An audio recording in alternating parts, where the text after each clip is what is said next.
welcome to another episode of Galaxy Gardens. My name is Chrissy, and today we're going to be inoculating these logs behind me with some mushroom plugs. I have some shiitake and lion's mane, and I have just been waiting to put them in for the last few months. Today is finally the day.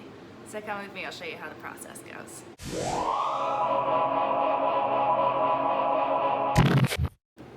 So if you've never seen mushroom plugs before, they're pretty cool. So this is the shiitake. I got it from North Spore. I'm here in Western Massachusetts, down 6B. So this is one of the closest mushroom producers in our area. You can see here the shiitake is like very well ready to go. It's pretty much trying to grow out of the package, looking for more nutrients. But it looks super healthy. I'm really excited to use it. The other spawn I have, like I said, is lion's mane. And it was in better condition. It's been sitting in my fridge for a few months. So you can see here, it's not quite as healthy as the shiitake, but again, the shiitake, it's a very vigorous grower from everything that I've read compared to the lion's mane. There's still like a very decent amount of mycelium on both of these. So they would have probably been best to use right when I got them, but they're still in good condition, and I'm looking forward to getting this whole process going. This is super late in the year. I would have preferred to have done this back in August, I think, if I was going to time it out well. That's okay, it'll just grow a bit slowly over the winter. But with the snow coming, it will keep the logs damp.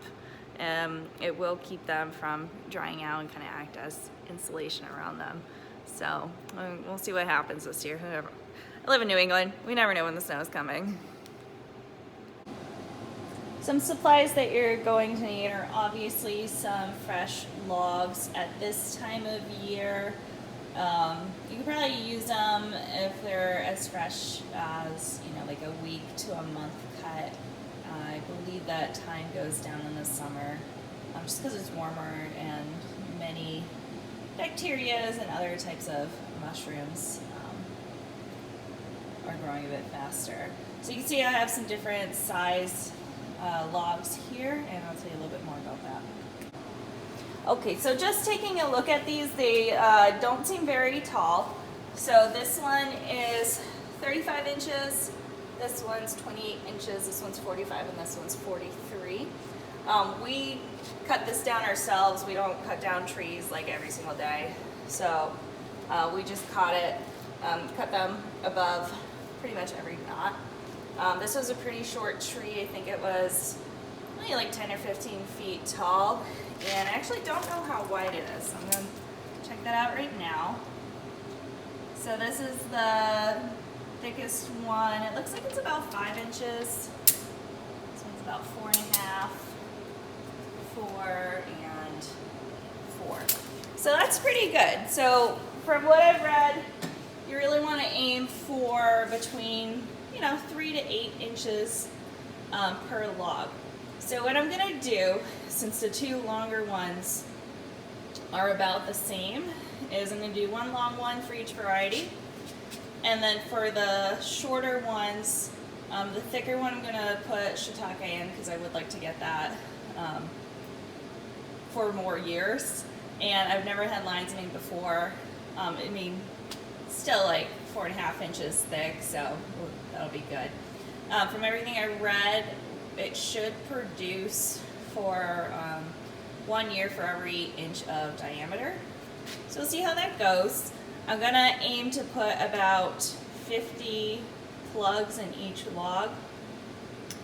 Because they're different lengths, I'm still gonna space them out about the same, but for the longer ones, I'll probably like centralize it like in the middle, right there.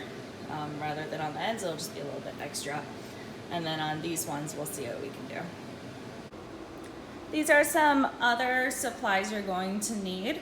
So when I initially made my purchase of these plugs from North Spore, I did order myself some wax daubers, which is what these are, as well as some wax. Unfortunately, they're lost somewhere in my house. I looked everywhere for them. So what I ended up doing was buying some cheese making supplies.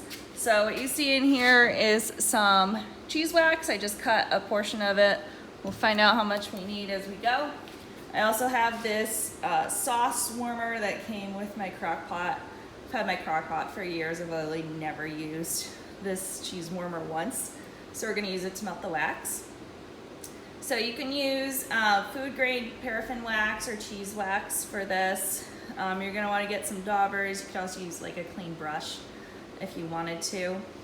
So what else you're gonna need is also a drill, a 5/16 drill bit marked at 1 inch.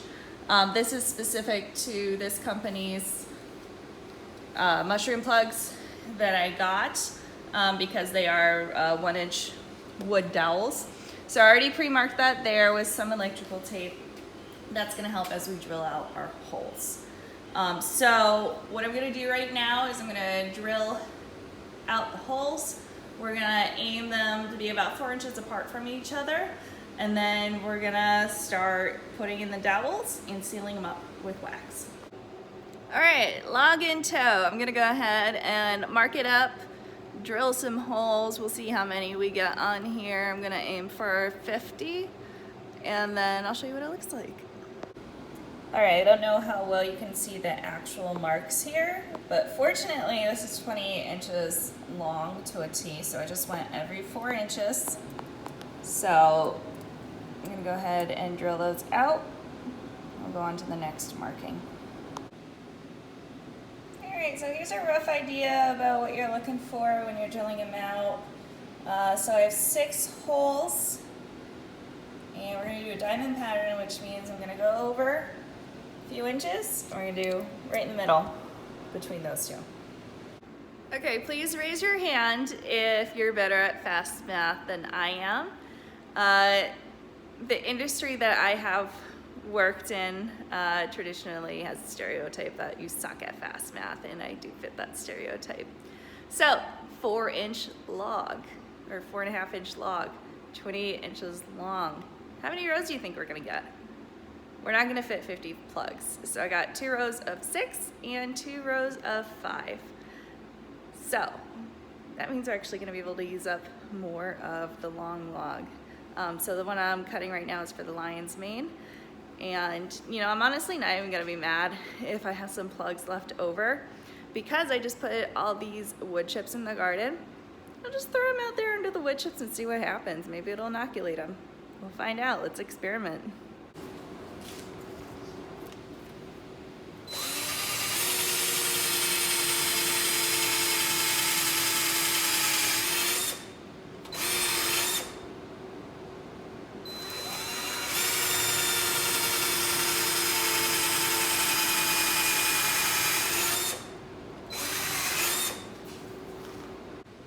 Alright, this log is also done. We ended up doing 2 rows of 10 and a row of 8. So perfect. So now we can fit 50. I'm just gonna take a pause here. So with those 2 logs, we're only gonna be able to fit 50 plugs. Now I have 100 plugs of each. So what I'm gonna do with the extra plugs is just put them back in the fridge, you know, once we're done. And we're either gonna just cut down more wood, or I'll just throw the other 50 in the garden. If there was like, I don't know, like a few of them left, those would definitely go just like in the mulch in the garden. But, you know, a lot more than that. So what was that? So it's 28 on one log and 22 on another. You know, I can cut more. We got trees, man. We got smaller trees too. I can just cut down another one. It'll be easy. All right, we're just about done with this final log. I go ahead and drill it up, and then we're gonna heat up that wax.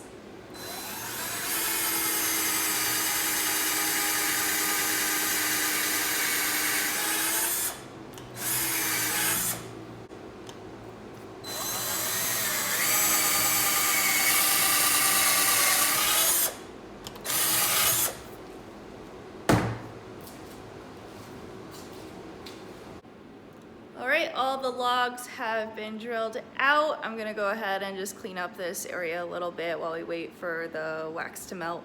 I've never used my sauce warmer like ever, so we'll see how long it takes to heat up. I'm gonna give it like, I don't know, 20-30 minutes and come back to it. All right, it's been about like 5 minutes since I've had it on, and it is working. You can see it's starting to melt. So I'm gonna let that go, and while that's melting, I'm gonna go ahead and start putting the wooden dowels in the logs. So we're gonna start with the shiitake. One extra tool that I'm gonna be using that I didn't show you earlier is just gonna be a mallet. So we're gonna take these out, and pretty excited. So what we're gonna do is we're going to line them up, punch them in, and then get them flush with the bark. Don't worry if you went just like a little bit too deep with your drill when you're doing this. It's really more important that it's flush with the bark. So let's just get out one. I mean, look at, oh God. Beautiful. Put that in. Okay.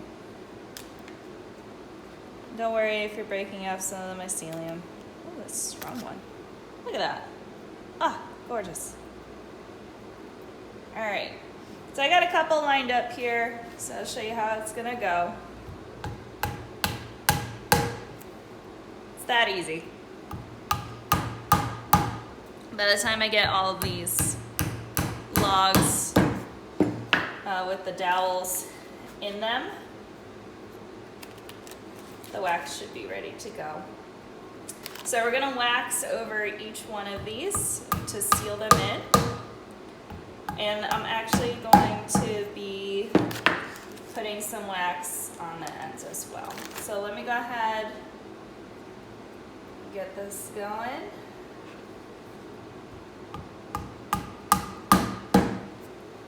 Be back at it.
All set for wax. Let's move on to the next few.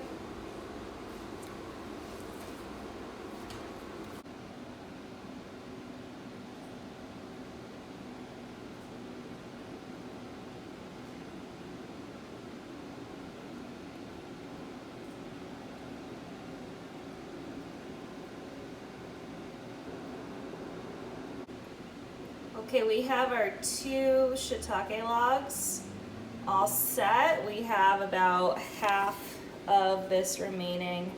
I'll go get myself a couple more logs later this week. This can just go right back in the fridge. And just a special note here, so most of them I've had them further away, but you don't want to put your dowels right up to this cut edge. You want to put it a little bit deeper, and I've been aiming for like 4 inches. This is probably like 2.5 right here. You definitely don't want to go any lower than 2 inches. And of course these are 4 inches apart. Now moving on to the lion's mane. I have this opened up and I'm just taking a peek, and there's definitely, you know, it's probably down here is looking the worst, but like everything up here is looking okay. So into the log it goes. I knocked my pour thing over and I have wax everywhere. At least we're in the garage. Whoops. Pay attention to your surroundings, guys. Well, awesome, but at least it's melting. Alright, so we finished all 4 logs. This is what I have left. I actually have an idea of what to do with these, but I will show you that tomorrow.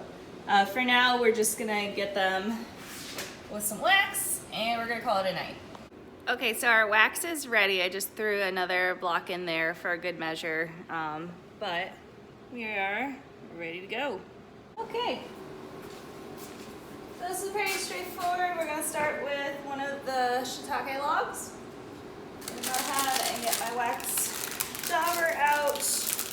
Obviously I have more than I'll probably need here. I think I'll at least do a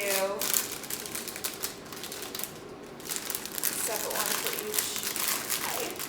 I'm going to go ahead and get some wax out.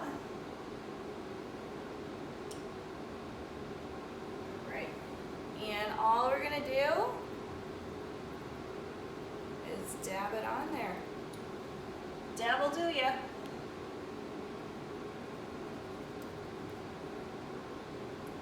I'm actually kind of happy that I ended up needing the cheese wax, because now you can see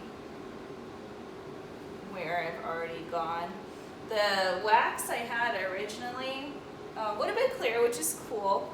I watched one of the videos from that company, and they're like, yeah, you can put wax on the ends of your log, and then, you know, in some cases you'll be able to see the mycelium colonization as it reaches the end of the log, which I thought was so cool. I've been watching videos about mushroom inoculation for years. And I never had the opportunity to do any of this when I was living in apartments. I mean, I live in Mass. I'm in a less expensive side of Mass, but still very expensive to live in New England. So we were typically in like 1 or 2 bedroom apartments. And 2 people can really collect a lot of shit. So this whole side is done. It dries pretty fast. I have like one area that's gonna dry in a second. So now this is all set. So I'm gonna go through all of them, and then I'm gonna seal the ends and I'll show you what it looks like. Okay, so I'm just gonna go ahead and get through all of these logs. I let the light get away from me again.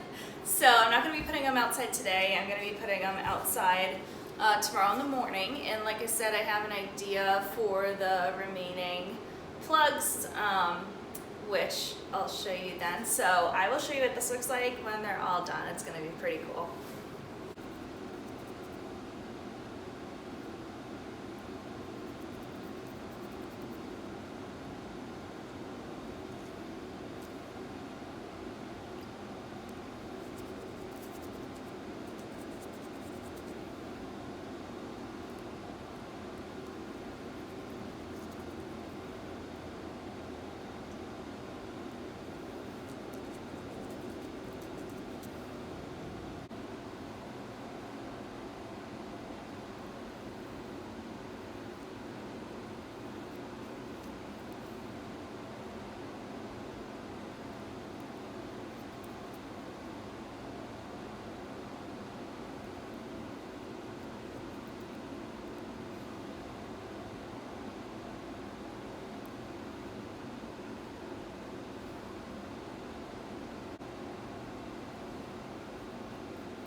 Logs are done.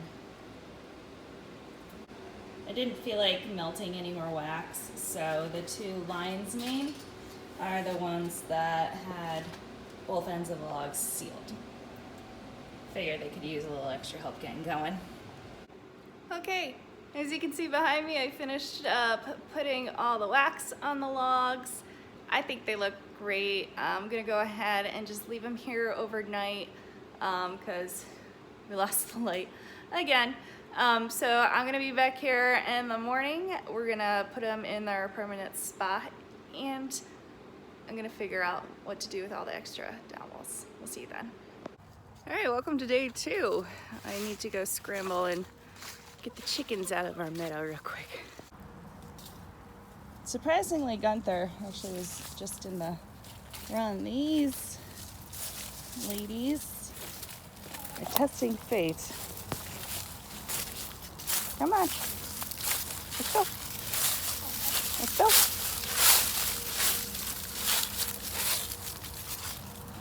Good job. Oh, chickens. I really need to put up a fence.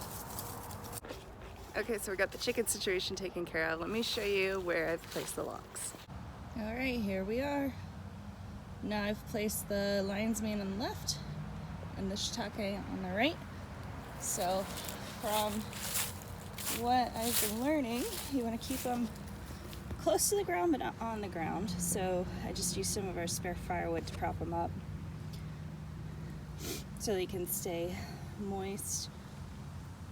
And then once these are inoculated, what I'm probably gonna do is prop them up on the side of the garage so they can fruit. But that's gonna be a year from now. So here's a top view. I think they came out pretty nice. I brought my drill with me. I'm gonna show you what else we're gonna do. So we're actually not very far from the garage. So here we're in like a little area. There's our very small compost pile. And right there is the garage with our strawberries and the garden. So I put it a little bit closer. The area we're in is pretty cool. Okay, so there's the logs, right? And it's pretty cool. So like all behind me, where our property kind of lines up with the forest, the ground is pretty much just moss. We didn't know that when we first moved in because the yard was pretty dead, but this year we got so much rain. I mean, we could even see it after the snow came through and everything melted. Like the whole back area of our lawn is moss. So it stays pretty shady even in the summer.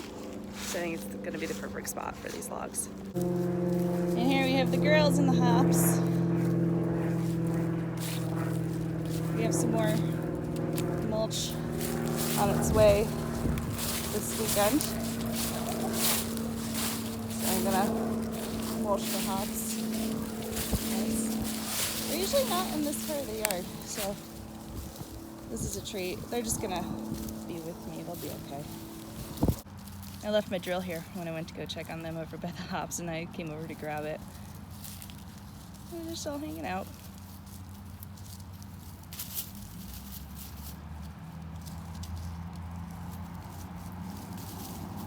So like I said, we're not arborists.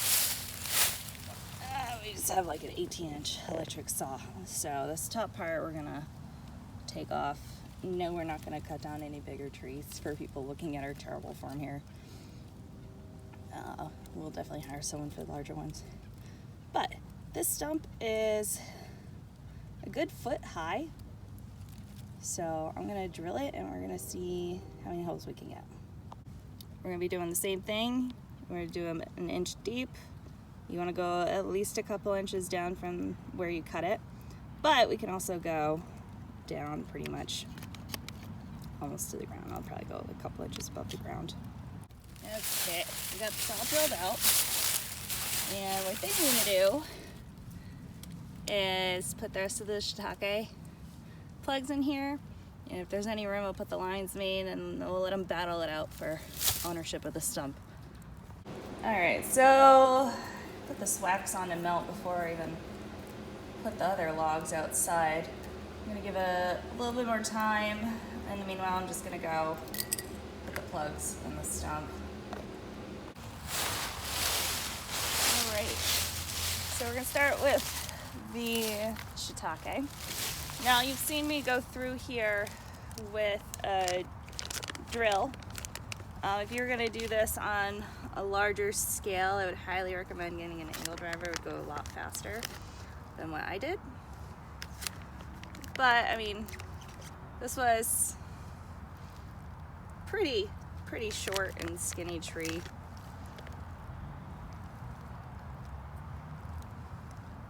So, you know, it's not worth it on such a small scale to purchase one. Although I definitely understand if you were like, this was your business, absolutely do. It's gonna be most efficient.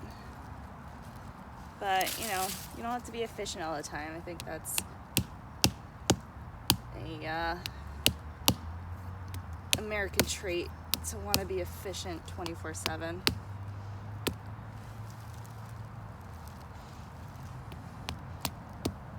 Aw, come here. All right, I'll fudge that one up a little bit. That's all right. Same goes with perfectionism. You know, if you want to get into homesteading, you can do it on a small scale. We're in like a 1/4 to a 1/2 acre. I actually don't know how big our property is. I do know it's listed, but what was listed when we purchased this house is definitely not accurate. You can do so much. I mean, I just got a book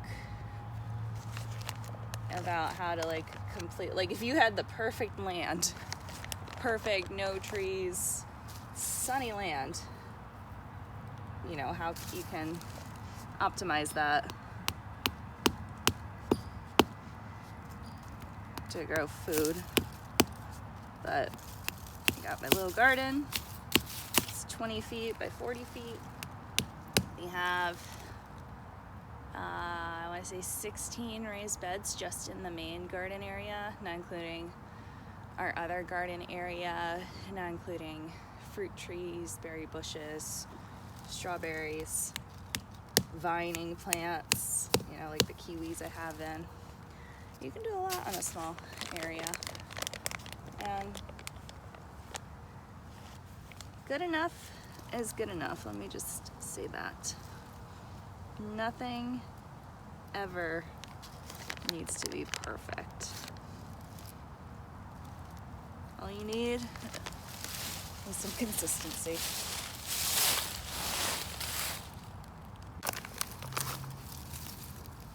I find that people also get caught up in, like, who am I and who do I need to be? And, well, first of all, you don't need to be anything. You have responsibilities, unfortunately. Bills are one of those, well, for most of us.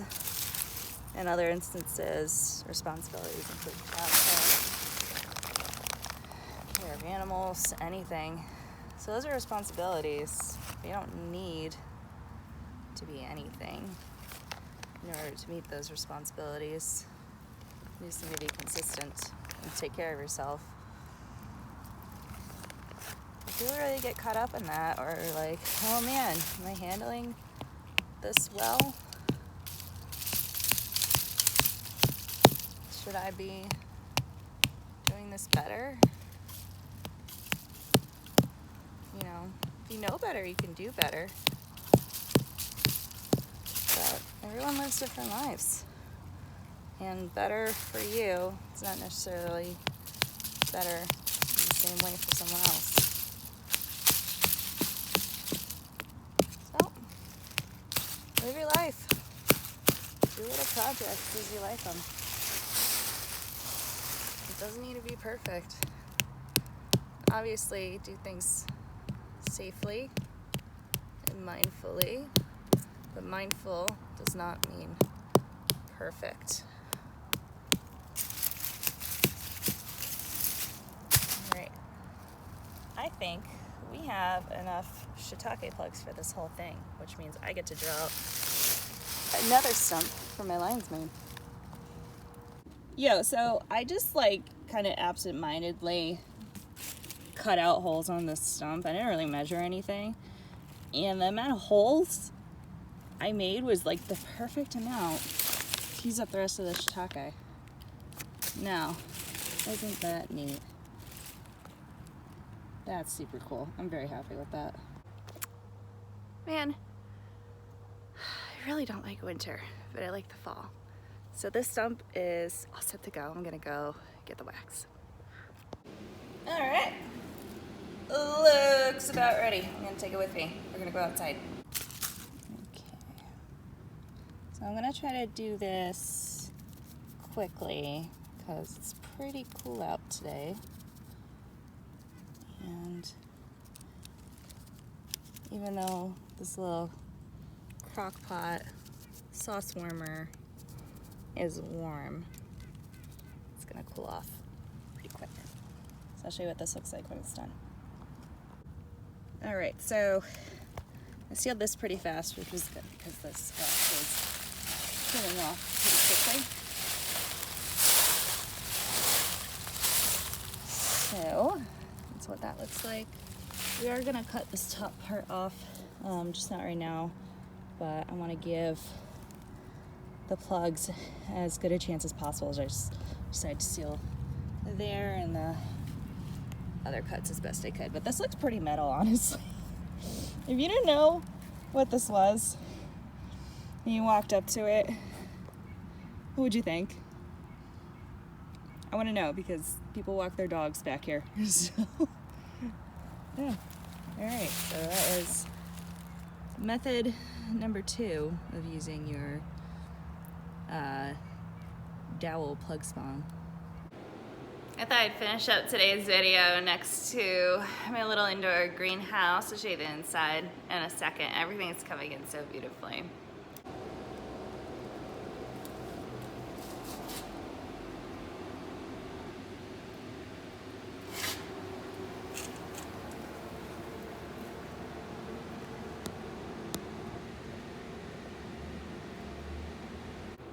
Thank you for joining me today on our mushroom inoculating adventure. I'm definitely happy to have an extra stump of shiitake inoculated. All the wood I'm using is oak, and it was like 3 days old from when we cut it. You can use other hardwoods, so definitely do some searches online just to see what works best with the type of mushrooms that you want to grow. I expect these logs, we've gotten a lot of rain over the last like week or two, so I expect them to have, you know, good amount of moisture in them right now. Obviously we're gonna get some more rain before like actual snow and ice and all that good winter stuff comes. So I'm not worried about them drying out at all. But you can definitely use other types of wood. You don't have to use oak, that's just what I have. Other things I have available, I don't know what type of maples, but we do have maples on our property as well as beech. I also don't know what kind of beech we have. I'm gonna look it up.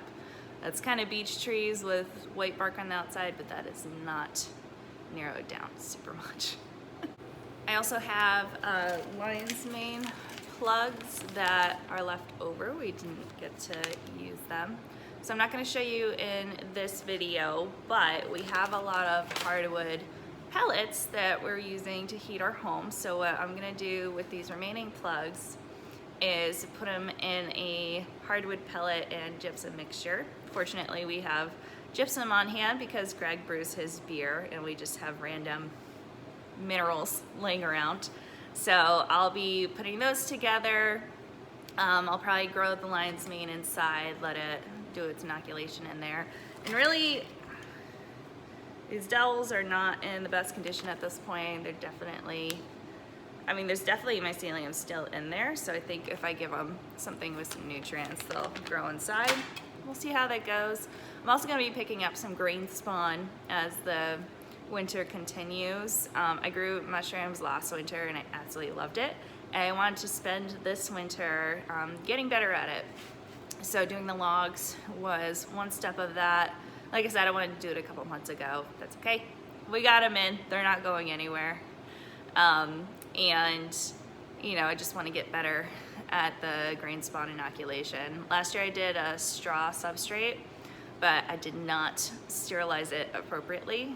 This year I'm thinking of just using our hardwood pellets and adding in additional nutrients as we need and sterilizing it properly. I actually might get another one of these for the mushrooms. That was actually the plan for this over this winter, and then I said to myself, no, I want even more food. So I might pick up another one of these. Obviously I wouldn't need the lights for the mushrooms, but probably like a humidifier. I mean, if you look online, people do all these gnarly setups. They're so cool.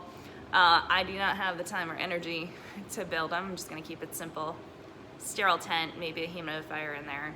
If there's no humidifier, I'll probably just go in a little spritzer. You know, you don't need all of like the highest tech equipment to do the stuff that we do here. It helps. You probably get, you know, better efficiency, larger flushes, more food, right? But you don't need it, okay? You can still grow. You can still inoculate. You can still do the things that you want to do on a smaller scale. Just like do what you can with what you have, what fits in your budget.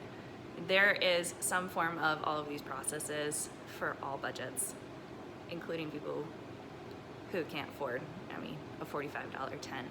There's a time where I couldn't have, right? I still grew. Somehow I got pots. I grew outside. I just didn't grow year round. Now I have different stuff. Now I can grow year round, all right? Same goes with mushrooms. So that's my plan moving forward. I hope everyone has a great day. I'll put out another video next Tuesday, but if you want to follow me on Instagram or TikTok, my handle there is The Galaxy Gardens. I'm on there like every day. Or you can wait till next week for a new video. If you want an update of when videos are coming out, you can subscribe. I guess there's like some kind of thing you can do to get notified. I think it's a bell. And if you do that, I'll let you know like when I post a video, or just know, you know, once a week, check it out. So I will see you next week, and I hope you take care.